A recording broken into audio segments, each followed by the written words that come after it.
મિત્રો, રાજસ્થાનના રણથંભોર રાજ્યમાંથી ચૌહાણ રામદેવ પોતાની નાની સૈન્ય લઈને ગુજરાત તરફ આવે છે.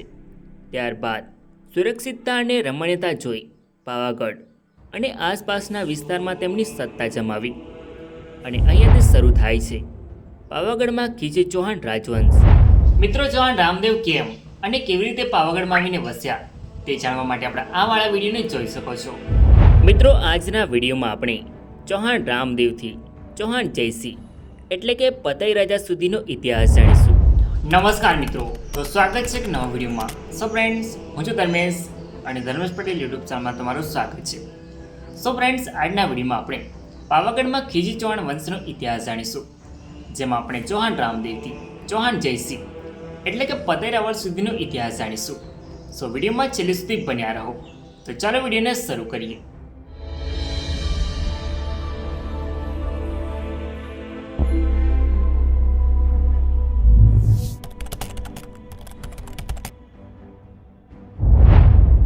રાજા રામદેવ ચૌહાણ. મિત્રો, રાજા રામદેવ ચૌહાણ પાવાગઢના પ્રથમ ચૌહાણ શાસક હતા. તેઓ રણથંભોર રાજ્યના રાજા હમીરદેવ ચૌહાણના પુત્ર હતા. મિત્રો, જ્યારે અલાઉદ્દીન ખિલજીએ વર્ષ 301માં રણથંભોર રાજ્ય પર આક્રમણ કર્યું, ત્યારે રાજા હમીરદેવ ચૌહાણ અને અલાઉદ્દીન ખિલજી વચ્ચે જોરદાર યુદ્ધ થાય છે, જેમાં રાજા હમીરદેવ ચૌહાણે તેમના પુત્ર રામદેવને રાજ્યમાંથી સુરક્ષિત જગ્યા પર ભાગી જવા કહ્યું હતું. ત્યારબાદ રામદેવ ચૌહાણ તેમના થોડા સૈનિકોની સાથે ગુજરાત તરફ આવતા રહે છે. મિત્રો, ચૌહાણ રામદેવે તેના થોડા સૈનિકોની સાથે પાવાગઢની આજુબાજુના પ્રદેશની સુરક્ષિતતા અને રમણીયતા જોઈ આસપાસના પ્રદેશ ઉપર તેમની સત્તા જમાવી, જેમાં તેમણે પાવાગઢ ઉપર એક મજબૂત કિલ્લો તૈયાર કર્યો અને તેમના નાનકડા રાજ્યની ચાંપાને નગર રાજધાની બનાવી અને ચૌહાણ રામદેવ પાવાગઢના પ્રથમ ચૌહાણ રાજા બન્યા. મિત્રો, રાજા રામદેવ ચૌહાણ વર્ષ 301ની આસપાસ રણથંભોરથી પાવાગઢ આવ્યા હતા. પાવાગઢમાં રાજા રામદેવ ચૌહાણે તેમનું શાસન શરૂ કર્યું. તેમના શાસન દરમિયાન તેમણે પાવાગઢમાં એક મજબૂત કિલ્લો બનાવ્યો. મિત્રો, રાજા રામદેવ ચૌહાણે મુશ્કેલીના સમયમાં ભાગી જવા અને આક્રમણ સમયે સૈન્યને સરળતાથી સ્થળાંતર માટે રસ્તાઓ બનાવ્યા હતા. રાજા રામદેવ ચૌહાણે ચાંપાનેરમાં જરૂરિયાત અનુસાર કિલ્લાઓ, રસ્તાઓ, પાણી માટેની સુવિધા, રહેવાની સુવિધાઓ વગેરે માટે કામો કર્યા. ચૌહાણ રામદેવે ઘણા વર્ષો સુધી ચાંપાનેર પાવાગઢમાં શાસન કર્યું. ત્યારબાદ રાજા રામદેવ ચૌહાણનું અવસાન થાય છે. રાજા ચાંગદેવ ચૌહાણ. મિત્રો, રાજા ચાંગદેવ ચૌહાણ ચાંપાનેર પાવાગઢના બીજા શાસક હતા. તેઓ રાજા રામદેવના અવસાન બાદ ચાંપાનેર પાવાગઢની ગાદી પર આવે છે. તેમણે ઘણા વર્ષો સુધી ચાંપાનેર પાવાગઢમાં શાસન કર્યું. ત્યારબાદ રાજા ચાંગદેવ ચૌહાણનું અવસાન થાય છે. રાજા ચાચિંગદેવ ચૌહાણ. મિત્રો, રાજા ચાચિંગદેવ ચૌહાણ ચાંપાનેર પાવાગઢના ત્રીજા શાસક હતા. તેઓ રાજા ચાંગદેવના અવસાન બાદ ચાંપાનેર પાવાગઢની ગાદી પર આવે છે. તેમણે ઘણા વર્ષો સુધી ચાંપાનેર પાવાગઢમાં શાસન કર્યું હતું. ત્યારબાદ રાજા ચાચિંગદેવ ચૌહાણનું અવસાન થાય છે. રાજા સોગંદેવ ચૌહાણ. મિત્રો, રાજા સોગંદેવ ચૌહાણ ચાંપાનેર પાવાગઢના ચોથા શાસક હતા. તેઓ રાજા ચાચિંગદેવના અવસાન બાદ ચાંપાનેર પાવાગઢની ગાદી પર આવે છે. તેમણે ઘણા વર્ષો સુધી ચાંપાનેર પાવાગઢમાં શાસન કર્યું હતું. ત્યારબાદ રાજા સોગંદેવ ચૌહાણનું અવસાન થાય છે. રાજા પાલનસિંહ ચૌહાણ. મિત્રો, રાજા પાલનસિંહ ચૌહાણ ચાંપાનેર પાવાગઢના પાંચમા શાસક હતા.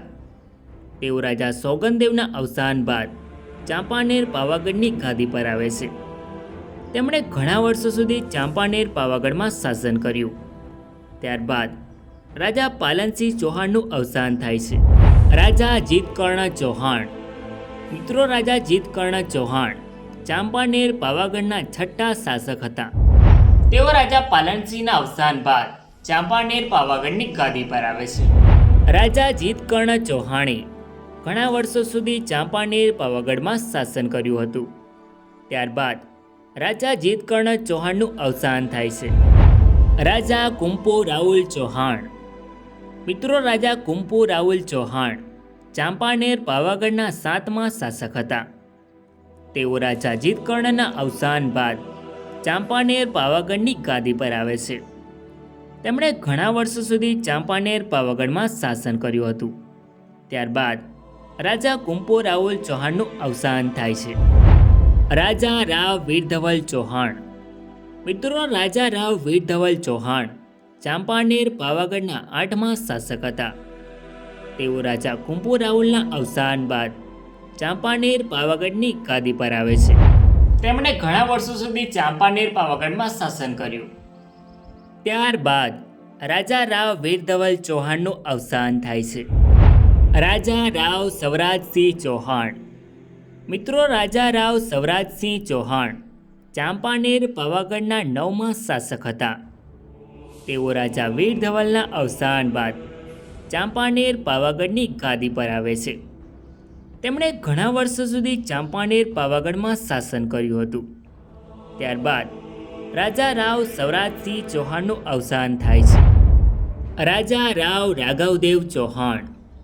મિત્રો, રાજા રાવ રાઘવદેવ ચૌહાણ ચાંપાનેર પાવાગઢના 10મા શાસક હતા. તેઓ રાજા સ્વરાજસિંહના અવસાન બાદ ચાંપાનેર પાવાગઢની ગાદી પર આવે છે. તેમણે ઘણા વર્ષો સુધી ચાંપાનેર પાવાગઢમાં શાસન કર્યું હતું. ત્યારબાદ રાજા રાવ રાઘવદેવ ચૌહાણનું અવસાન થાય છે. રાજા રાવ ત્રંબકભૂપ ચૌહાણ. મિત્રો, રાજા રાવ ત્રંબકભૂપ ચૌહાણ ચાંપાનેર પાવાગઢના 11મા રાજા હતા. તેઓ રાજા રાઘવદેવના અવસાન બાદ ચાંપાનેર પાવાગઢની ગાદી પર આવે છે. મિત્રો, રાજા રાવ ત્રંબકભૂપ ચૌહાણને રાજા ત્રંબકદાસ તરીકે પણ ઓળખવામાં આવે છે. મિત્રો, રાજા ત્રંબકદાસ પહેલાંના 10 રાજ્યોની નોંધપાત્ર કોઈ વિશેષ માહિતી જોવા મળતી નથી, પરંતુ રાજા ત્રંબકદાસ પછી વિશેષ માહિતી જોવા મળે છે, જેમાં એવું કહેવાય છે કે રાજા ત્રંબકદાસ સત્તા પર આવતા જ પાવાગઢમાં સંઘર્ષો ચાલુ થઈ ગયા હતા. મિત્રો, તે સમયે ગુજરાત સલ્તનતમાં સુલતાન અહમદ શાહ પ્રથમનું શાસન હતું. તેણે ઈસવીસન 1411થી 1442 સુધી શાસન કર્યું. સુલતાન અહમદ શાહ ગુજરાતમાં તેની સત્તા વધારવા માટે તેણે ઘણા રાજ્યો પર આક્રમણ કરીને તેની એકચક્રી સત્તા સ્થાપવા ઘણા પ્રયાસો કર્યા, જેમાં તે થોડો સફળ પણ થયો. પરંતુ અનેક શક્તિશાળી રાજ્યો તેને ટક્કર આપીને હજુ પણ સ્વતંત્ર હતા, જેમાં મધ્ય ગુજરાતના કેન્દ્રમાં સ્વતંત્ર રહેલા નાના પણ પ્રતાપી અને હિન્દુ રાજ્ય ચાંપાનેર તેની નજરમાં આવ્યું. મિત્રો, જેમ ગુજરાત સલ્તનત શક્તિશાળી બની ગયું, તેવી જ રીતે માળવામાં મુસ્લિમ સત્તા સ્થાપિત થઈ ચૂકી હતી. મિત્રો, માળવા જે હાલ મધ્યપ્રદેશ રાજ્યમાં આવેલું છે. મિત્રો, માળવામાં પણ મુસ્લિમ સત્તા સ્થપાઈ ગઈ હતી, પરંતુ માળવા રાજ્યના સુલતાનો અને ચાંપાનેરના ચૌહાણ રાજાઓ વચ્ચે પહેલાંથી જ સારા મૈત્રી સંબંધો હતા. તેથી ચાંપાનેર રાજ્ય પર જ્યારે કોઈ બહારના આક્રમણો થતા તો તે આક્રમણ સામે માળવાની સલ્તનત ચૌહાણોની મદદ માટે આવી જતી, જેથી ચાંપાનેર અને માળવાની સલ્તનત વચ્ચેના લાંબા સમયથી ચાલ્યા આવતા મૈત્રી સંબંધોને કારણે ગુજરાત સલ્તનતને આ વાત ખૂબ જ ખટકતી હતી.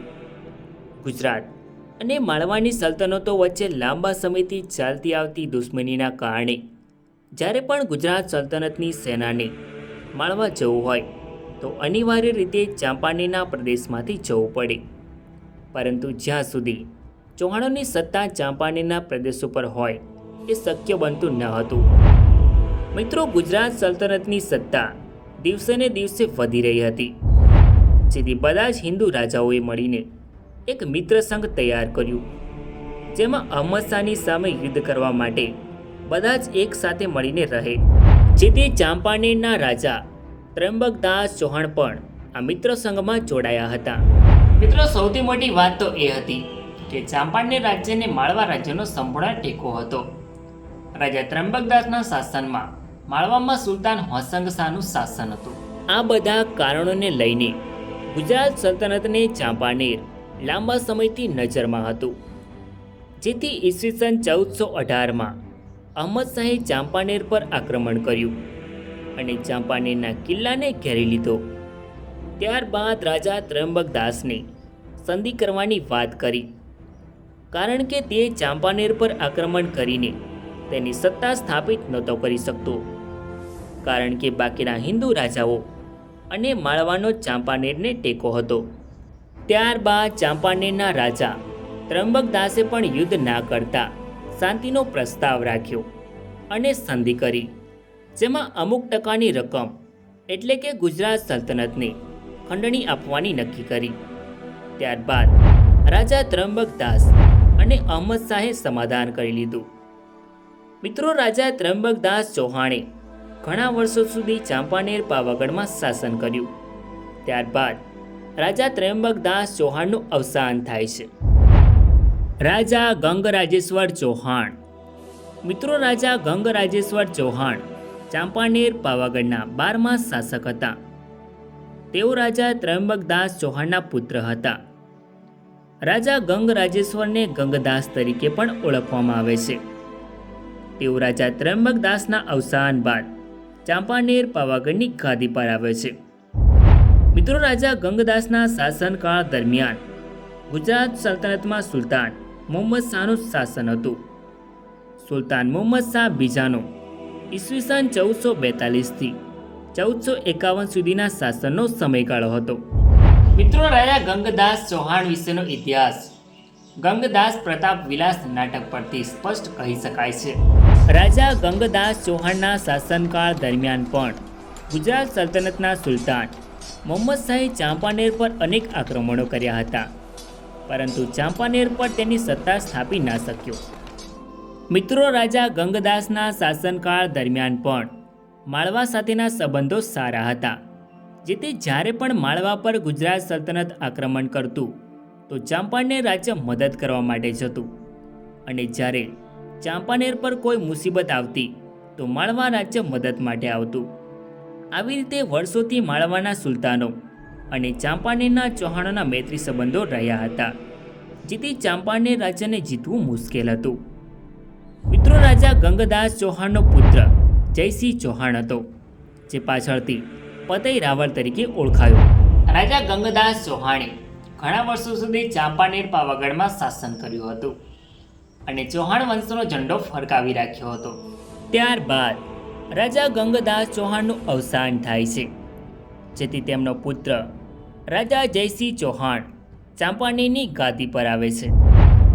રાજા જયસિંહ ચૌહાણ. મિત્રો, રાજા જયસિંહ ચૌહાણ ચાંપાનેર પાવાગઢના 13મા શાસક હતા. તેઓ તેમના પિતા રાજા ગંગદાસના અવસાન બાદ ચાંપાનેર પાવાગઢની ગાદી પર આવ્યા. મિત્રો, રાજા જયસિંહ ચૌહાણને રાજા પતઈ રાવળ તરીકે પણ ઓળખવામાં આવે છે. તેઓ ચાંપાનેર પાવાગઢના છેલ્લા ચૌહાણ શાસક હતા. મિત્રો, આમ ચાંપાનેર પાવાગઢ પર ઈસવીસન 1301થી 1484 સુધી ખીચી ચૌહાણ વંશનું શાસન રહ્યું, જેમાં ચાંપાનેર રાજ્યમાં 13 રાજવી થયા. સો ફ્રેન્ડ્સ, આ તો ચાંપાનેર પાવાગઢમાં ચૌહાણ વંશનો ઇતિહાસ. આઈ હોપ કે તમને આ વિડીયો ગમ્યો હશે. સો વિડીયોને લાઇક કરીને કમેન્ટમાં તમારો અભિપ્રાય જરૂર લખો. હવે આપણે નેક્સ્ટ વિડીયોમાં જયસિંહ ચૌહાણ એટલે કે પતઈ રાવળનો ઇતિહાસ જાણીશું. જેથી આવા ઐતિહાસિક વિડીયોને મિસ ના કરો તે માટે ચેનલને સબસ્ક્રાઈબ જરૂર કરો. તો હવે મળીએ નેક્સ્ટ વિડીયોમાં. ધન્યવાદ.